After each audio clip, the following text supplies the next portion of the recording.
Assalamualaikum warahmatullahi wabarakatuh, sahabat-sahabat semua. Selamat datang di channel Suatu Kisah. Pada video kali ini, saya akan membagikan suatu kisah tentang Salahuddin Al-Ayyubi, sang pembebas Al-Aqsa dari tangan para Salibis. Salibis adalah sebutan bagi para tentara salib. Siapa sebenarnya Salahuddin Al-Ayyubi? Bagaimana ia berhasil memimpin pasukan Islam untuk merebut kembali kota suci Al-Quds? Mari kita simak bersama-sama.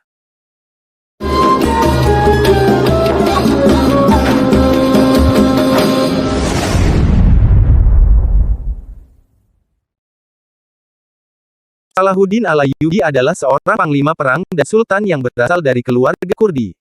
Ia lahir pada tahun 532 Hijriah atau 1137 Masehi di Tikrit, sebuah kota tua dekat Baghdad. Ia dikenal sebagai salah satu putra terbaik yang dimiliki oleh umat Islam, karena ia adalah orang yang berhasil membebaskan Baitul Maqdis setelah sebelumnya dikuasai oleh para Salibis selama hampir 100 tahun. Baitul Maqdis atau Masjid Al-Aqsa adalah salah satu masjid yang paling penting dan mulia bagi umat Islam. Al-Aqsa adalah kiblat pertama umat Islam, masjid kedua yang dibangun setelah Masjidil Haram, dan masjid ketiga yang diutamakan setelah Masjidil Haram dan Masjid Nabawi. Salat di dalamnya akan mendapat pahala 500 kali lipat dari salat di masjid lain selain Masjidil Haram dan Masjid Nabawi. Al-Aqsa juga merupakan tempat yang diberkahi oleh Allah dan menjadi saksi peristiwa Isra Miraj Nabi Muhammad SAW. Namun, pada tahun 492 Hijriah atau 1099 Masehi, Baitul Maqdis direbut oleh pasukan salib yang datang dari Eropa. Mereka membantai ribuan Muslim, Yahudi, dan Kristen Timur yang tinggal di sana. Mereka juga menghancurkan dan mengotori masjid-masjid dan gereja-gereja, kemudian mereka mendirikan kerajaan Latin Yerusalem dan membangun benteng-benteng untuk mempertahankan diri dari serangan tentara Muslim. Selama kurun waktu itu, banyak upaya yang dilakukan oleh para pemimpin Muslim untuk membebaskan Baitul Maqdis, namun semuanya gagal. Hingga akhirnya muncul sosok Salahuddin Al-Ayyubi, yang dengan keberanian, kebijaksanaan, dan keimanan yang tinggi, berhasil menyatukan umat Islam di bawah panji-panji Daulah Ayyubiyah yang menguasai Mesir dan Syam. Salahuddin Al-Ayyubi memiliki cita-cita besar untuk membebaskan Baitul Maqdis dari cengkeraman Salibis. Ia mempersiapkan pasukan dan persenjataan dengan baik. Ia juga menjalin hubungan baik dengan para pemimpin Muslim lainnya, seperti Nuruddin Zengi dan Malik Al-Kamil. Ia juga mengajak seluruh umat Islam untuk berjihad di jalan Allah. Baru kemudian pada tahun 583 Hijriah atau 1187 Masehi, Salahuddin Al-Ayyubi memimpin pasukan Islam untuk menyerang pasukan salib yang dipimpin oleh Raja Gailusiknan dan Pangeran Reynald Chatillon. Pertempuran sengit terjadi di Lembah Hattin, dekat Danau Tiberias. Dengan strategi yang cerdik dan semangat juang yang tinggi, pasukan Islam berhasil mengalahkan pasukan salib secara telak. Raja Gai dan Pangeran Reynald ditangkap oleh Salahuddin Al-Ayyubi. Pangeran Reynald dieksekusi karena kejahatan-kejahatan yang telah ia lakukan terhadap umat Muslim, sedangkan Raja Gai dibawa ke Damaskus. Setelah kemenangan-kemenangan perang di Lembah Hattin, Salahuddin Al-Ayyubi melanjutkan perjalanan menuju Al-Quds.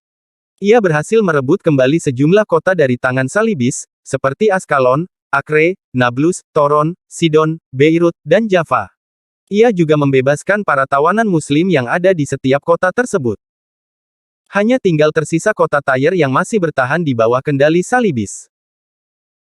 Akhirnya, pada hari Jumat, tanggal 27 Rajab, 583 Hijriah atau tanggal 2 Oktober tahun 1187 Masehi, pasukan Islam yang dipimpin oleh Salahuddin Al-Ayyubi tiba di depan gerbang Al-Quds. Kota itu dipertahankan oleh Balian Ibelin, seorang bangsawan Frank yang diangkat menjadi pemimpin setelah ditawannya Raja Gai. Salahuddin Al-Ayyubi mengepung kota itu selama beberapa hari. Ia menginginkan pembebasan Al-Quds dengan pertumpahan darah sesedikit mungkin. Setelah melalui perundingan yang alot, akhirnya bangsawan Balian Ibelin menyerah kepada Salahuddin Al-Ayyubi dengan syarat para penduduk kota diperbolehkan keluar dengan membayar uang tebusan. Salahuddin Al-Ayyubi menyetujui syarat itu dengan rasa kasih sayang dan kemurahan hati. Ia bahkan membebaskan sebagian besar penduduk tanpa uang tebusan, terutama orang-orang miskin, wanita, dan anak-anak. Ia juga mengizinkan orang-orang Kristen dan Yahudi untuk tetap tinggal di kota itu dengan damai. Salahuddin Al-Ayyubi kemudian memasuki Baitul Maqdis dengan penuh rasa syukur dan takbir. Ia membersihkan masjid dari segala kotoran dan noda yang ditinggalkan oleh para salibis.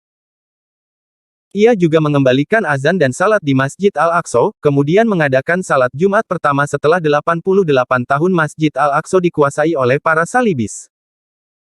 Pembebasan Baitul Maqdis oleh Salahuddin Al-Ayyubi merupakan salah satu peristiwa paling bersejarah dalam sejarah Islam.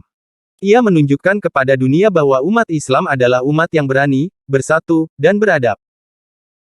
Ia juga menunjukkan bahwa Islam adalah agama yang rahmatan lil alamin, yang menghormati hak-hak semua manusia tanpa membedakan agama, ras, suku, atau warna kulit. Kisah Salahuddin Al-Ayyubi adalah kisah yang patut kita teladani dan kita ambil pelajaran darinya. Ia mengajarkan kita untuk selalu berjuang di jalan Allah dengan penuh keikhlasan, kesabaran, dan ketawakalan. Ia juga mengajarkan kita untuk selalu mencintai tanah suci Al-Quds dan Masjid Al-Aqsa, yang merupakan warisan umat Islam sejak zaman Nabi Ibrahim alaihi salam. Semoga Allah Subhanahu wa Ta'ala memberikan rahmat dan maghfirah kepada Salahuddin Al-Ayyubi dan para pejuang Islam lainnya yang telah berjasa dalam membebaskan Baitul Maqdis. Semoga Allah juga memberikan kemenangan dan kebebasan kepada saudara-saudara kita yang masih berjuang di Palestina, dan juga menjaga dan melindungi Masjid Al-Aqsa dari segala ancaman dan gangguan. Demikian kisah yang dapat saya sampaikan pada video kali ini. Semoga bermanfaat dan menambah wawasan kita semua. Jika Anda menyukai video ini, silakan like, komen, share, dan subscribe. Terima kasih telah menyaksikan. Wallahu a'lam bishawab. Wassalamualaikum warahmatullahi wabarakatuh.